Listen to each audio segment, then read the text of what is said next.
وسلفنا الصالحون وعلى ما نوى الحبيب علي الهبشي أن الله يغفر ذنوبنا ويستر عيوبنا ويشفي أمراضنا ويقضي حاجاتنا ويقضي حاجتنا وحاجات المسلمين أجمعين أن الله يسر كل أمورنا أمور الدنيا والآخرة وإلى حضرة النبي محمد صلى الله عليه وسلم. سر الفاتحة.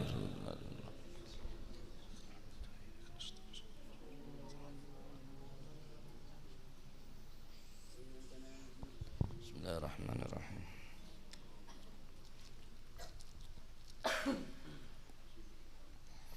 يا ربي صل على محمد شرف بدر في الكون أشراق. يا ربي صل على محمد يا ربي صل عليه وسلم. يا ربي صل على محمد صل عليه. كرم داع يدعو إلى الحق. يا ربي صل على محمد يا ربي صل عليه وسلم. يا ربي صل على محمد المصطفى الصادق المصدق.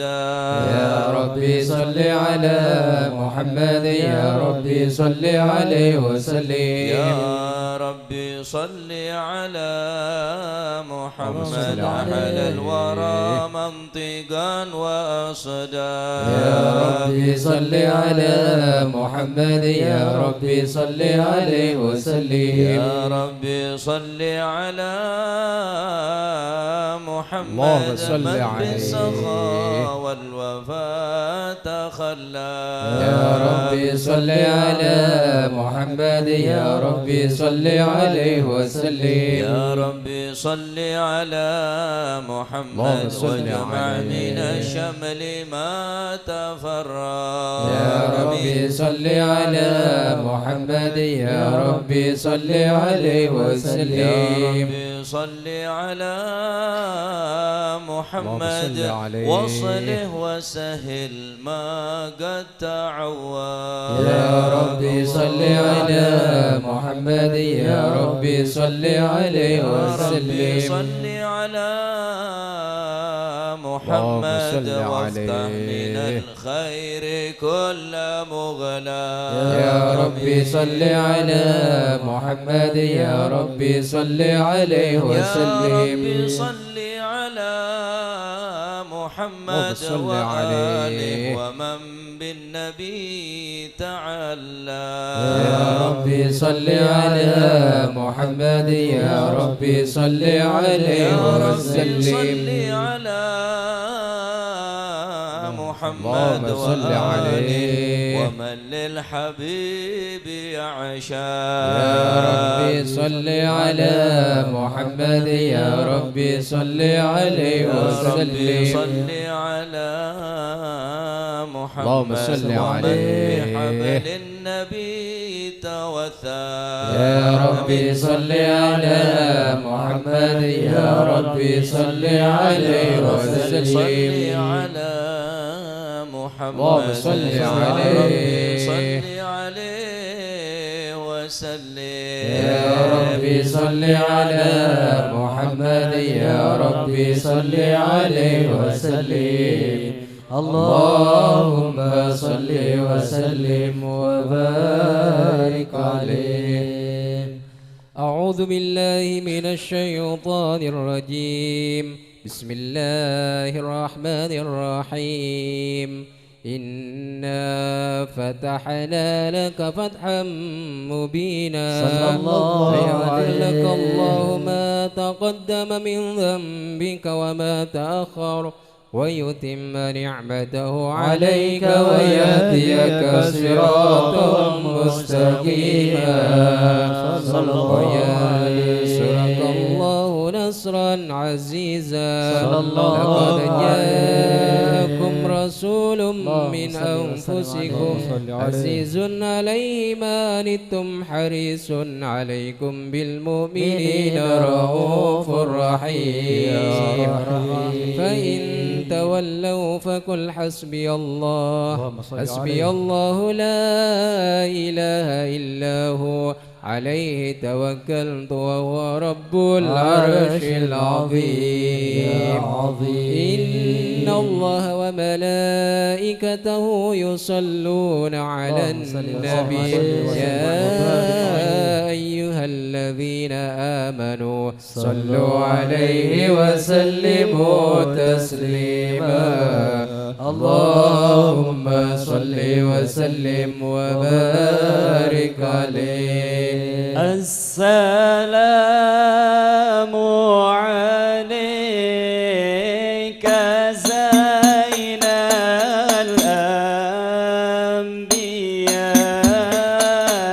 الأنبياء السلام عليك السلام عليك زين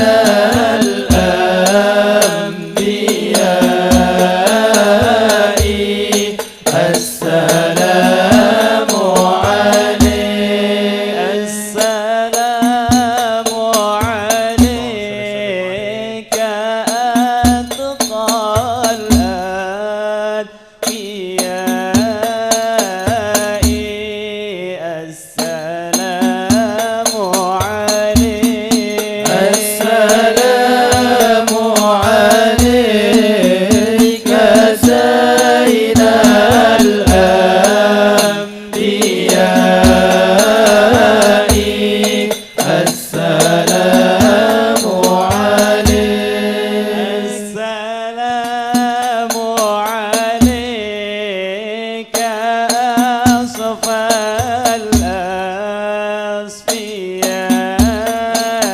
الأصفياء السلام عليك السلام عليك زين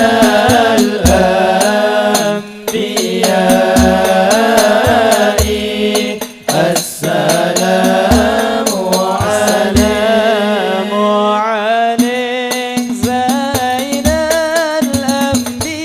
الأنبياء السلام عليك أتقى الأتقياء السلام عليك زين الأنبياء السلام عليك أتقى الأتقياء السلام عليك أزكى الأزكياء السلام عليك من رب السماء السلام عليك أزكى الأزكياء السلام عليك من رب السماء السلام عليك دائم بلا انقضاء السلام عليك السلام عليك السلام عليك زين الأنبياء السلام عليك أتقى الأتقياء السلام عليك زين الأنبياء السلام عليك أتقى الأتقياء السلام عليك أسفى الأصفياء السلام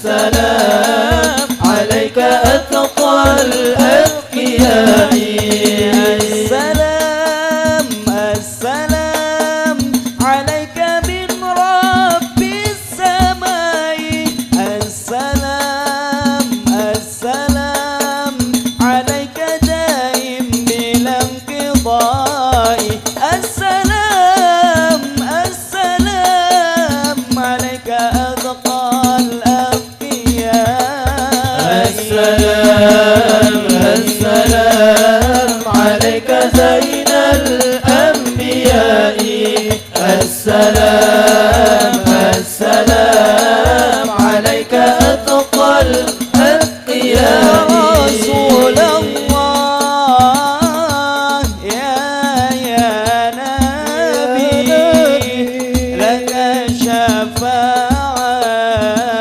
وهذا مطلبي يا نبي يا رسول الله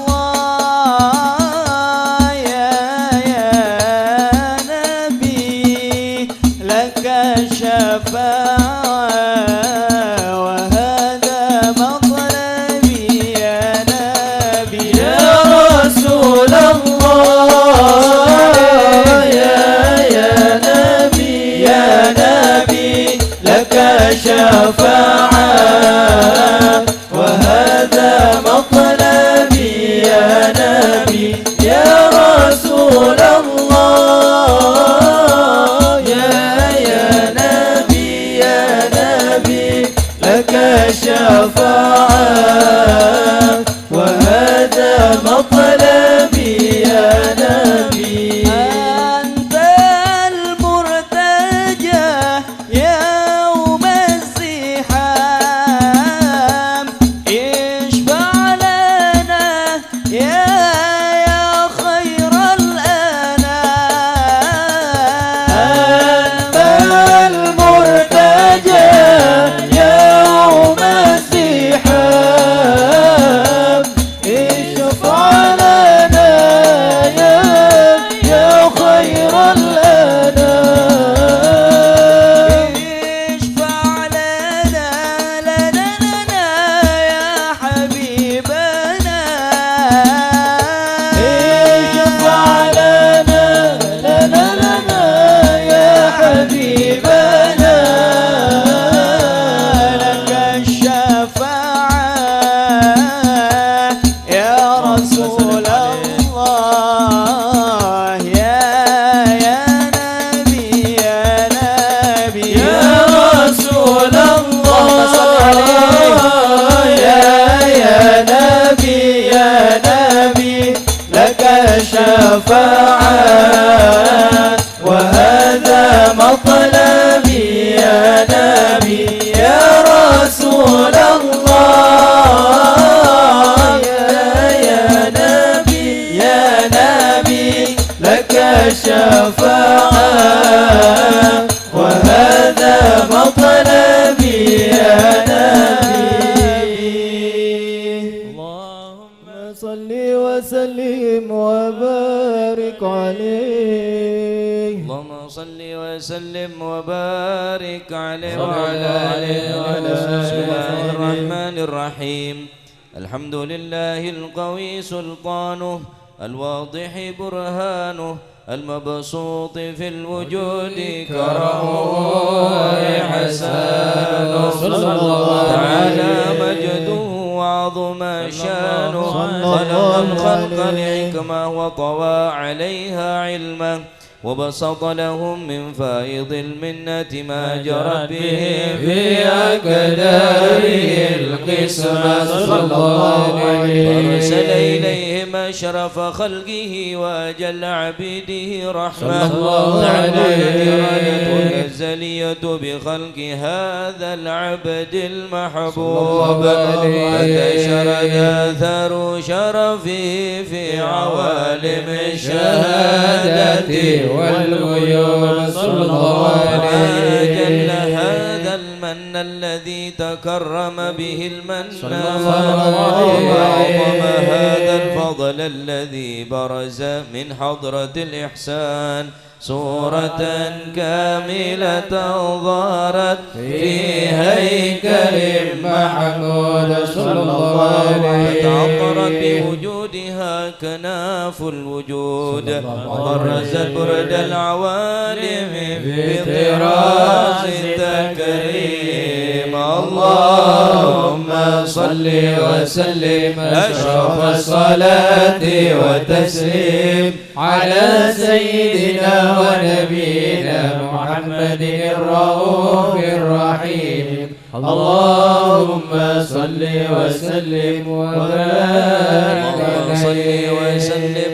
وبارك عليه وعلى آله جل الحق في عالم قدسه الواسع عن القضاء بانتشار فضله في القريب والشاسع صلى الله عليه. فله الحمد الذي لا تنحصر أفراده بتعداد ولا يمل تكراره بكثرة ترداد، حيث أبرز من عالم الإمكان صورة هذا الإنسان يتشرف بوجود الثقلان وتنتشر أسراره في الأكوان، وما من سر اتصل به قلب منيب إلا من ثواب فضل الله على هذا الحبيب صلى الله عليه. يا لقلب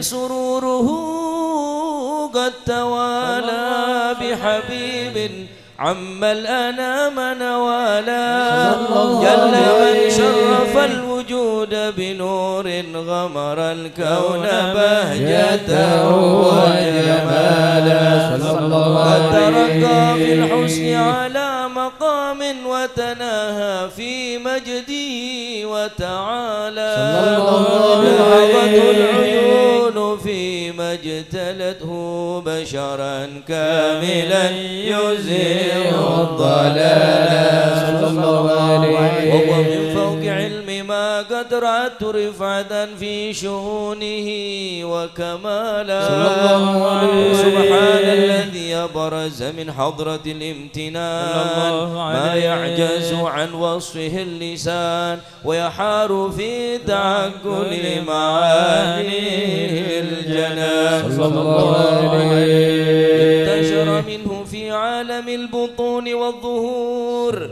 ما ملأ الوجود الخلقي نور، فتبارك الله من إله كريم بشرتنا آياته في الذكر الحكيم ببشارة، لقد جاءكم رسول من أنفسكم عزيز عليه ما عنتم حريص عليكم بالمؤمنين رؤوف رحيم يا رحيم. فمن فاجأته هذه البشارة وتلقاها بقلب سليم فقد هدي إلى صراط مستقيم. اللهم صل وسلم وأشرف الصلاة وتسليم على سيدنا ونبينا محمد الرؤوف الرحيم. اللهم صل وسلم وبارك عليه. اللهم صل وسلم وبارك عليه. واشهد ان لا اله الا الله وحده لا شريك له شهادة تعطي اللسان عما تضمنه الجنان من التصديق بها والإذعان صلى الله عليه. من الإيمان قواعده وذل اليقين من سر ذلك الإذعان والتصديق شواهد صلى الله عليه. أشهد أن سيدنا محمد العبد الصادق في قوله وفعله والبلغ لله ما أمره بتبليل خلقه من فرضه ونفله أبد أرسله الله للعالمين بشيرا ونذيرا صلى الله عليه. بلغ الرسالة وأدى الأمانة وهدى الله من الأمة بشرا كثيرا فكان من المستبصرين سراجا وقمرا منيرا صلى الله عليه. أعظمها من منة تقرب الله بها على البشر وما أوسى من نعمة انتصر سرها في البحر والبر. اللهم صل وسلم بأجل الصلوات وجماعها وأزكى التحية وأوسعها على هذا العبد الذي وفى بحق العبودية صلى الله عليه في خلة الكمال وقام بحق الربوبية في مواتن الخدمة لله وأقبل عليه غاية الإقبال صلى الله عليه المصلي عليه به فينبث في قلب نور سر تعلقه به وحبه ويقبها بعناية الله في حزبه وعلى آله وصحبه الذين ارتقوا صهوة المجد في قربه صلى الله عليه الأشرف الأصل بوده وحبه ما أطر الأكوان بنشر ذكراهم نسيم اللهم صل وسلم أشرف الصلاة والتسليم على سيدنا ونبينا محمد الرؤوف الرحيم اللهم صل وسلم وبارك عليه اللهم صل وسلم وبارك عليه وعلى وصحبه أما بعد فلما تعلقت إرادة الله بالعلم القديم بظهور أسرار التخصيص للبشر الكريم بالتقديم والتكريم صلى الله عليه نفذت القدرة الباهرة بالنعمة الواسعة والمنة الغامرة فهو لقد ضيقة التصوير في العالم المطلق الكبير عن جمال مشهود بالعين حاول لوصف الكمال المطلق والحسن التام والزين صلى الله عليه وتنقل ذلك الجمال الميمون بالأصنام الكريمة والبطون فما من صلب ضمه إلا وتمت عليه من الله النعمة صلى الله عليه وهو القمر التام الذي يتنقل في بروجه ليتشرف بموت استقراره وموضع خروجه وقد قضت الأقدار الأزلية بما قضت وأظهرت من سر هذا النور ما أظهرت وخصصت به من خصص صلى الله عليه وكان مستقر بالأصلاب الفاخرة والأرحام الشريفة الطاهرة حتى برز في عالم الشهادة بشرا لا كالبشر صلى الله عليه ونورا حير الأبكار ظهوره وبهر فتعلقت همة الراقب لهذه الحروف وأن يركب في هذا القنطاس ما هو لديه من عجائب ذلك النور معروف صلى الله عليه وإن كانت الألسن لن تبي بعشر معشار أوصاف ذلك الموصوف صلى الله عليه تشويقا للسامعين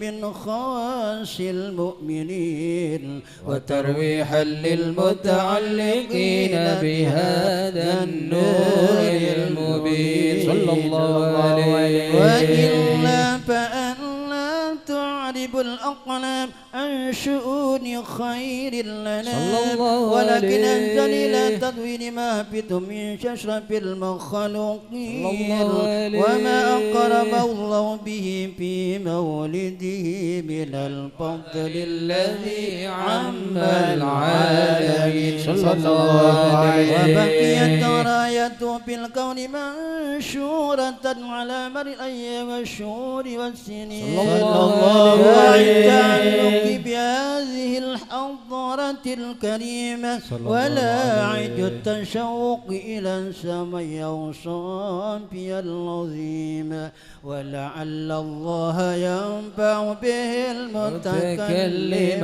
والسامع يدخلان في شفاعة هذا النبي الشافي آمين ويتروحان بروح ذلك اللعين اللهم صل وسلم أشرف الصلاة وتسليم على سيدنا ونبينا محمد الرؤوف الرحيم اللهم صل وسلم وبارك عليه. يا ربنا ارحم جمعنا يا ربنا ارحم جمعنا وارحم إلهي ضعفنا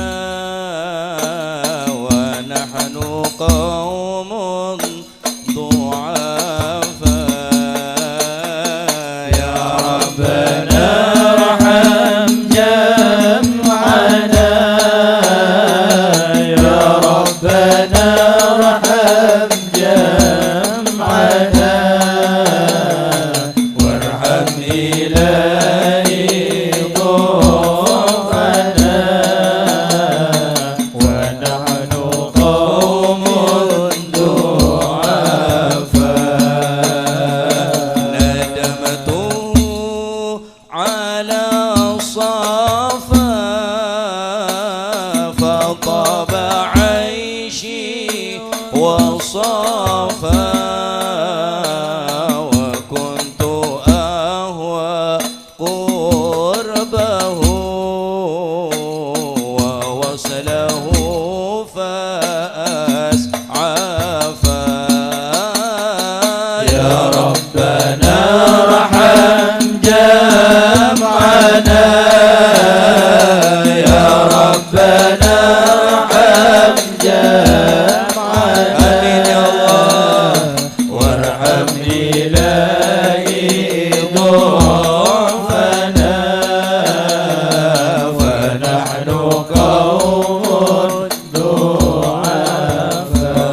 ضعفاء وليس عندي حالات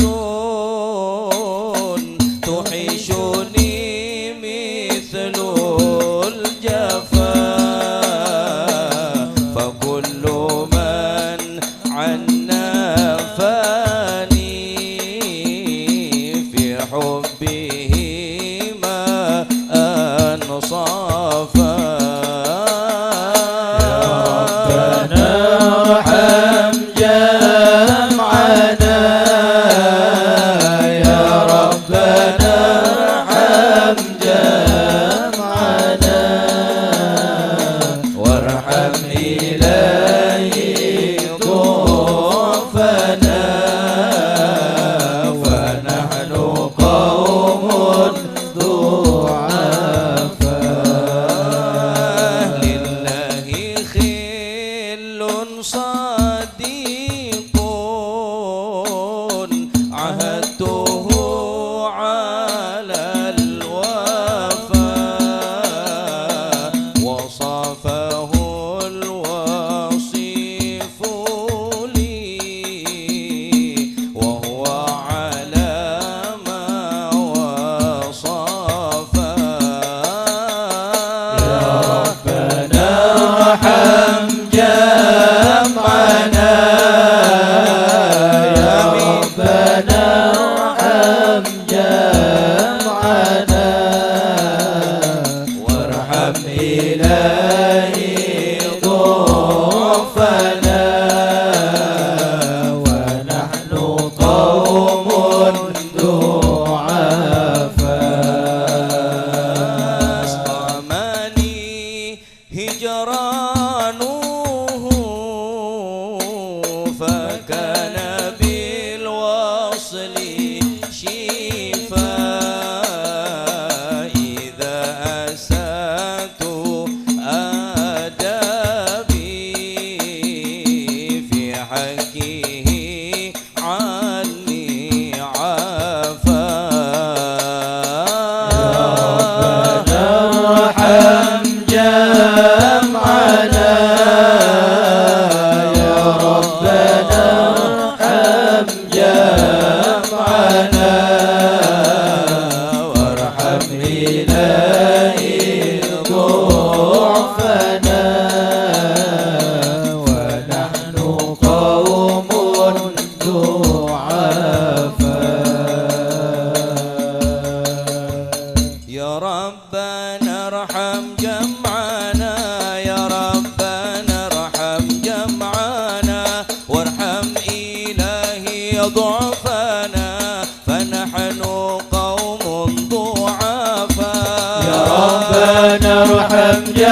جمعنا يا ربنا ارحم جمعنا وهب إليه ضعفنا ونحن قوم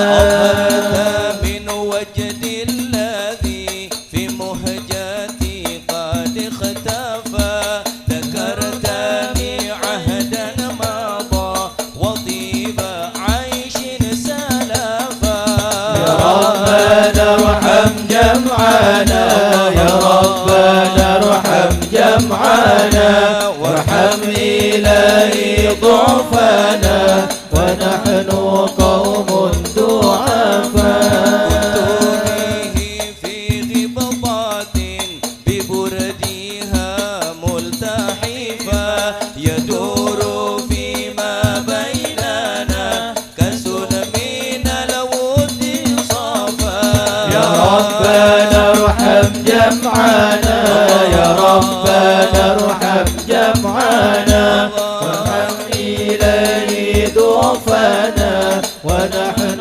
قوم ضعفاء به أرواحنا وهمها قد انتفى يا ربنا غثنا بقرب المصطفى يا ربنا ارحم جمعنا يا ربنا ارحم جمعنا وارحم إليه ضعفنا ونحن قوم ضعفاء به أرواحنا وهمها قد انتفى يا ربنا غثنا بقرب المصطفى يا ربنا ارحم جمعنا يا ربنا ارحم جمعنا وارحم إليه ضعفنا ونحن قوم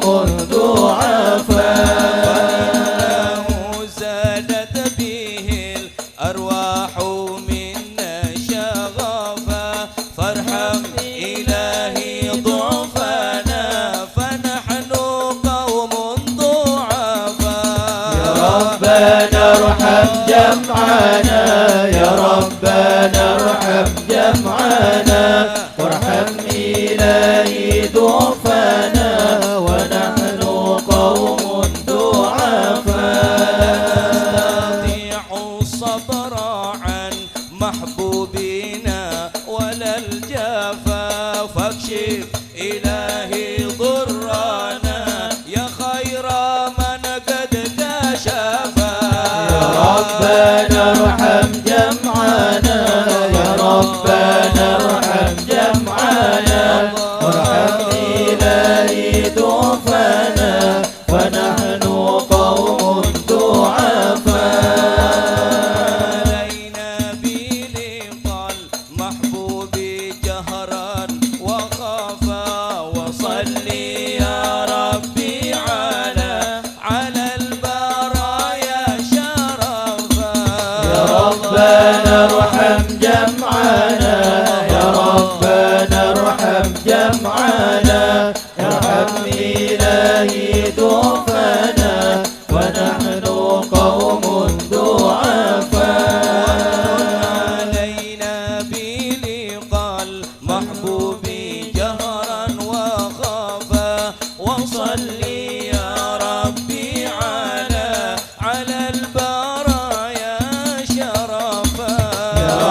ضعفنا وارحم إلهي ضعفنا فنحن قوم ضعفاء.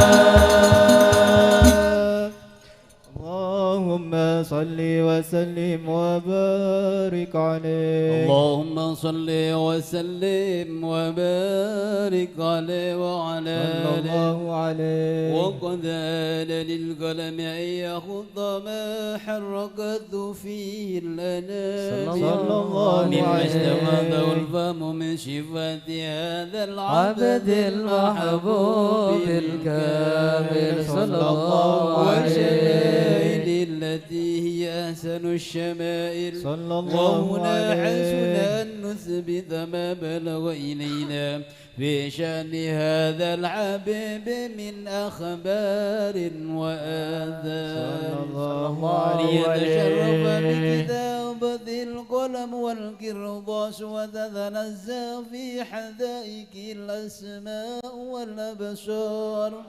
وقد بلغنا في الأحاديث المشهورة أن أول شيء خلقه الله هو النور المودع في هذه السورة صلى الله عليه ونور هذا الحبيب أول مخلوق برز في العالم صلى الله ومنه عليه تفرع الوجود خلقا بعد خلق فيما حدث وما تقادم صلى الله عليه وقد أخرج عبد الرزاق بسنده عن جابر بن عبد الله الأنصاري رضي الله عنهما قال قلت يا رسول الله بأبي وأمي أخبرني عن أول شيء خلقه الله قبل الأشياء قال يا جابر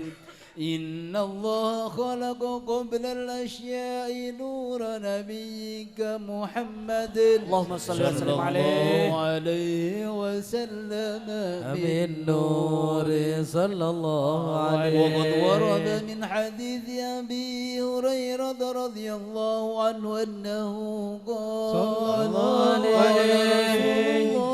صلى الله عليه وسلم كنت أول النبيين في الخلق وآخرهم في البعث صلى الله عليه. وقد تعددت الروايات بأنه أول الخلق وجودا وأشرفهم مولودا صلى الله ولما عليه كانت السعادة الأبدية لها ملاحظة خفية اختصت ما شاءت من البرية بكمال الخصوصية صلى الله عليه فاستودعت هذا النور المبين أصلاب وبطون ما شرفت من العالمين صلى الله عليه هذا النور من صلب آدم ونوح وإبراهيم عليه السلام حتى أوصلت يد العلم القديم إلى من خصصته بالتكريم أبيه الكريم صلى الله عبد عليه الله بن عبد المطلب ذي القدر العظيم صلى الله عليه وأمي التي هي في المخاوف آمنة صلى الله عليه الكريمة آمنة صلى الله فتلقاه عليه سلب عبد الله فألقاه إلى بطنها صلى الله عليه فضمت أشياء بمعونة الله محافظة على حق هذه الذرة وصونها صلى الله عليه فعملته برعاية الله كما ورد عنها حملا خفيفا لا تجد له ثقلا صلى الله عليه ولا تشكو منه ولما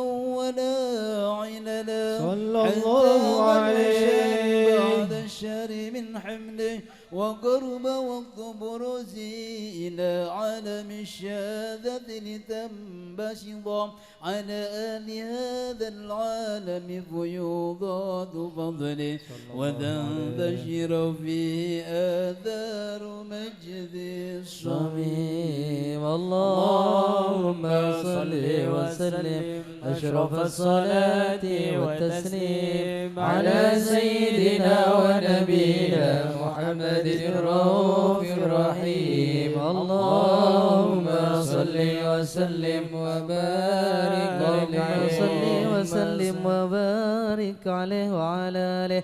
فحين قرب وضع هذا الحبيب علنت السماوات والأرض ومن فيهن بالترحيب، وامطر جود إلهي على أهل الوجود تسج، والسنة الملائكة بالتبشير للعالمين تجد. سبحان الله والحمد لله ولا إله إلا الله، الله أكبر. سبحان الله والحمد لله ولا إله إلا الله، الله أكبر. سبحان الله والحمد لله ولا إله إلا الله، الله أكبر. والقدرة كشفت قناع هذا المستور ليبرز نوره كاملا في عالم الظهور، نورا فاق كل نور. صلى الله عليه كما على من أتم الله عليه النعمة من خواص الأمة، ينظر عند وضعه أمة تأنيسا لجنابها المسعود ومشاركة لها في هذا الصفات الممدود. فحضرت بتوفيق الله السيدة مريم والسيدة آسيا ومعهما من الحور العين من قسم الله له من الشرف بالقسمة الوافية. فأتى الوقت الذي رتب الله على حضوره وجود هذا المولود، فانفلق صبح الكمال من النور عن عمود، وبرز الحامد المحمود مذعنا لله بالتعظيم والسجود. صلى الله على محمد صلى الله عليه وسلم، صلى الله على محمد صلى الله عليه وسلم. اللهم صل على محمد مولانا محمد. اللهم صل عليه. بخشوع.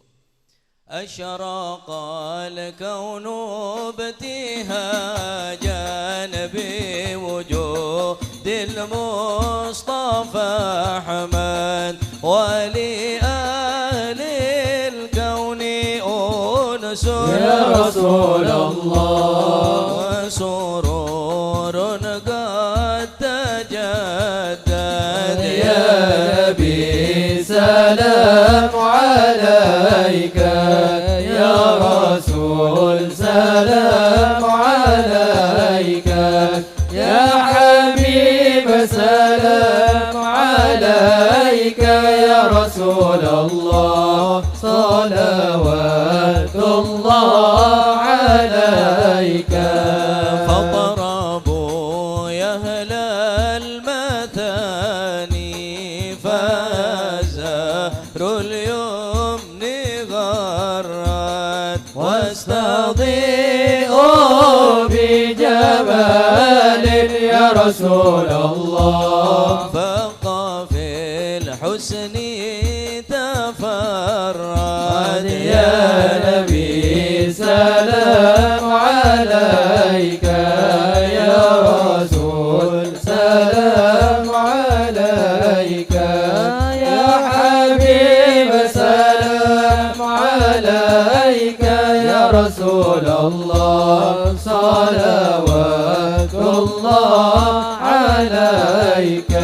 لنا البشرى بسعد مستمر ليس ينفد، حيث أوتينا عطاء جمع الفخر المؤبد يا نبي. سلام عليك يا رسول، سلام عليك يا حبيب، سلام عليك صلوات الله عليه. فلربي كل حمد جل أن يحصره العاد، إذ حبانا بوجود مصطفى الهادي محمد يا نبي سلام عليك يا رسول سلام عليك يا حبيب سلام عليك صلوات الله عليه مرحبا على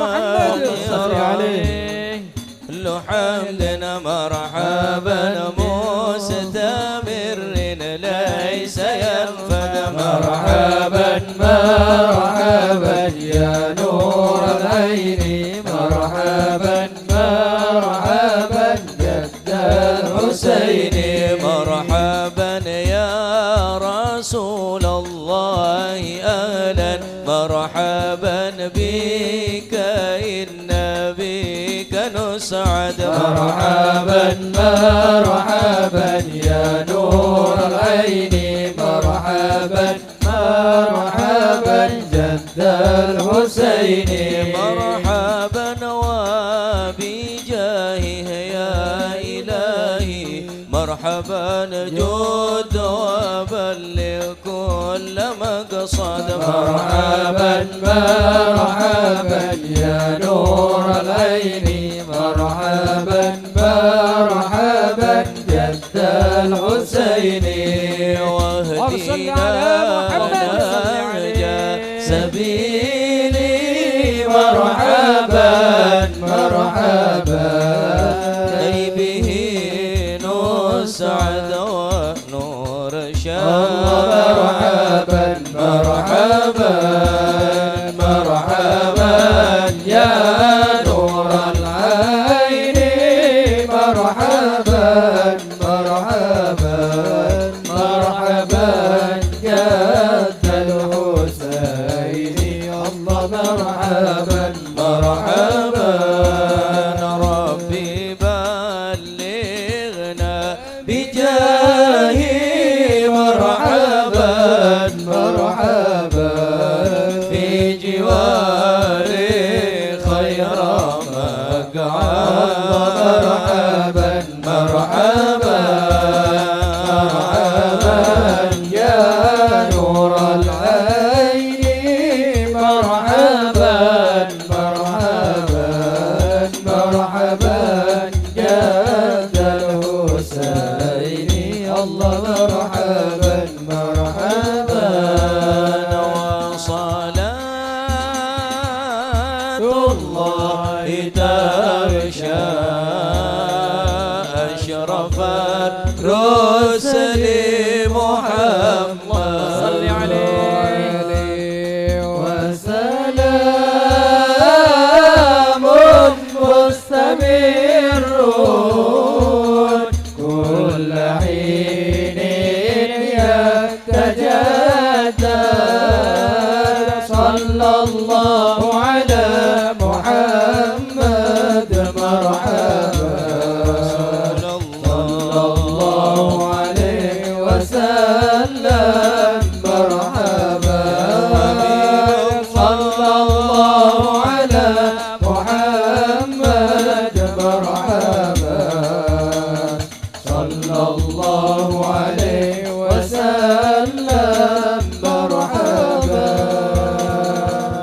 اللهم صل على محمد اللهم صل عليه اللهم صل وسلم وبارك عليه وعلى آله وحين برز صلى الله عليه وسلم من بطن أمه برز رافعا طرفه إلى السماء مؤمنا بذلك الرفع إلى أن له شرفا على مجده والسماء وكان وقت مولد سيد الكونين من الشهور شهر الربيع الأول ومن الأيام يوم الاثنين موضع ولادة وقبره بالحرمين وقد ورد أنه صلى الله عليه وسلم ولد مختونا مكحولا مقطوع السرة صلى الله عليه ولذلك لشرفه عند الله أيدي القدرة ومع بروزه إلى هذا العالم ظهر من العجائب ما يدل على أنه أشرف المخلوقين وأفضل الحبائب صلى الله عليه وسلم رضي الله عنهما قالت لما ولدت آمنة رضي الله عنها رسول اللهم الله صل صلى عليه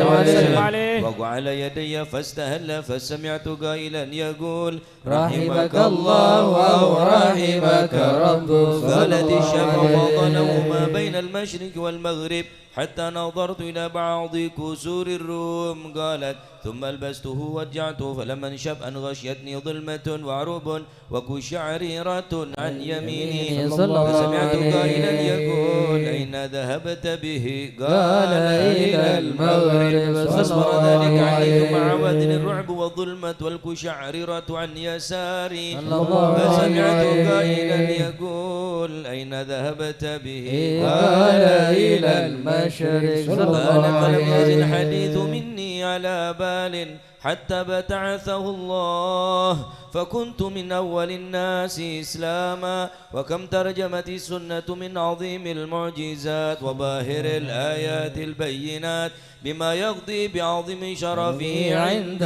مولاه وأن عنايته في كل حين ترعاه وأنه الهادي إلى صراط المستقيم. اللهم صل وسلم أشرف الصلاة والتسليم على سيدنا ونبينا محمد الرؤوف الرحيم. اللهم صل وسلم وبارك عليه.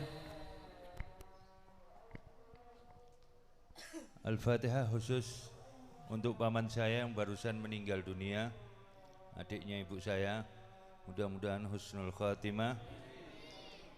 Beliau di COVID-kan di Jakarta, padahal berangkat dari rumah saya Pasuruan sehat walafiat, tertawa-tertawa, nggak tahu sampai Jakarta dibilang positif apa gimana, tahu-tahu ke ICU, kena suntikan langsung sesak nafas meninggal. Tadi pagi mudah-mudahan beliau husnul khatimah. Beliau adalah contoh orang tua yang sayang sama istri dan anaknya. Alhamdulillah insyaallah barokah insyaallah. Al-Fatihah biniyatil khusus ala sayyidil khal Al-Habib Haidar bin Ali bin Ahmad bin Alwi bin Abdullah Al-Kaf. Anallaha yaghfiru lahum wa yarhamhum wa anallaha yaghfiru lahu wa yarhamhum wa yaghfiru dzunub. Allahumma la tahrimna ajrahu wa la taftinna ba'dahu waghfir lana wa lahu bi barakati kulhum jami'an min dzurriyyatir rasul wal muslimin wal muslimat wal mu'minin wal mu'minat wa bi barakati wa syafaati sayyidina Muhammadin Rasulillah sallallahu alaihi wasallam. Siril Fatihah. A'udzu billahi minasyaitonir rajim. Bismillahirrahmanirrahim. Alhamdulillahi rabbil alamin. Bismillahirrahmanirrahim. Alhamdulillahi rabbil alamin. Allahumma shalli wa sallim ala sayyidina Muhammadin fil awwalin. Allahumma shalli wa sallim ala sayyidina Muhammadin fil akhirin. Allahumma shalli wa sallim ala sayyidina Muhammadin fi kulli waqtin wa hin. Allahumma shalli wa sallim ala sayyidina Muhammadin wa ala alihi wa sahbihi ajmain. Walamma nadamal fikru min dararil awsafil muhammadiyati uquda توجهت إلى الله متوسلا بسيدي وحبيبي محمد صلى الله عليه وسلم أن يجعل سعي فيه مشكورا وفعلي فيه محمودا وأن يكتب عملي في الأعمال المقبولة وتوجهي في توجهات الخالصة والسيلات الموصولة. اللهم يا من إليه تتوجه الآمال فتعود ضافرة وعلى باب عزته تحت الرحال فتشاها منه الفيوضات الآمرة. نتوجه إليك بأشرف الوسائل لديك سيد المرسلين عبدك الصادق الأمين سيدنا محمد الذي عمت رسالته العالمين أن تصلي وتسلم على تلك الذات الكاملة مستودع أمانتك وحفيد سرك وحامل راية دعوتك الشاملة الأب الأكبر المحبوب لك والمحسس بالشرف الأفخر في كل موطن من مواطن القرب ومدهر قاسم إمدادك في عبادك وساقي كؤوس إرشادك لأهل ودادك سيد الكونين وأشرف الثقلين العبد المحبوب الخالص المخصوص منك بأجل الخصائص. اللهم صل وسلم عليه وعلى آله وأصحابه وأهل حضرة اقترابه من أحبابه. اللهم إنا نقدم إليك جاه هذا النبي الكريم ونتوسل إليك بشرف مقامه العظيم أن تلاحظنا في حركاتنا وسكناتنا بعين عنايتك، وأن تحفظنا في جميع أدوارنا وتقلباتنا بجميل رعايتك وحسين وقايتك، وأن تبلغنا من شرف القرب إليك وإلى هذا الحبيب غاية آمالنا، وتتقبل منا ما تحركنا فيه من نياتنا وأعمالنا، وتجعلنا في حضرة هذا الحبيب من الحاضرين، وفي طرائق اتباعه من السالكين، ولحقك وحقه من المعدين، ولأهدك من الحافظين. اللهم إنا لنا أدمان في رحمتك الخاصة فلا تحرمنا، وذنونا جميلة هي وسيلتنا إليك فلا تخيبنا. آمنا بك وبرسولك وما جاء به من الدين، وتوجهنا به إليك مستشفئين أن تقابل المذنب منا بالغفران، والمسيء بالإحسان، والسائل بما سأل، والمؤمل بما أمل، وأن تجعلنا ممن نصر هذا الحبيب ووازره وواله وداهره، وأم ببركاته وشريف وجاد أولادنا ووالدينا وأهل قدرنا ووادينا وجميع المسلمين والمسلمات والمؤمنين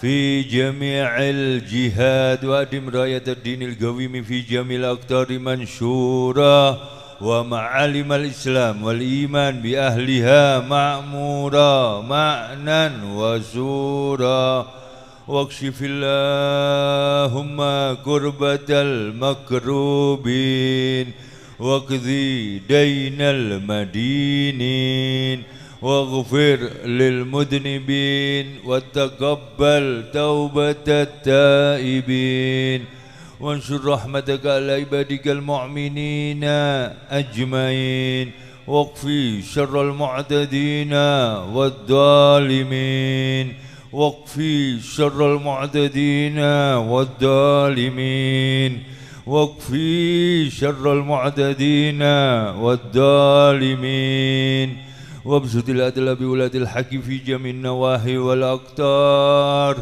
وأيدهم بتأييد من عندك ونصر على المعاندين من المنافقين والكفار، واجعلنا يا ربي في الحسن الحسين من جميع البلايا، وفي الحرز المكين من الذنوب والخطايا، وأدمنا في العمل بطاعتك والصدق في خدمتك قائمين، وإذا توفيتنا فتوفنا مسلمين مؤمنين، واختم لنا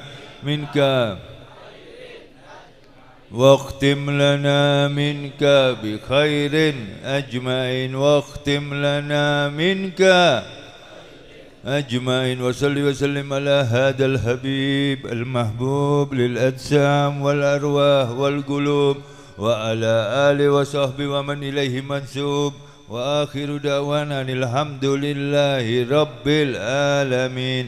سبحان ربك رب العزة عما يصفون، وسلام على المرسلين، والحمد لله رب العالمين. اهتماد الدعاء المولد شمت الدرار في هذا المجلس المحبين، وإلى حضرة النبي سيدنا محمد صلى الله عليه وسلم.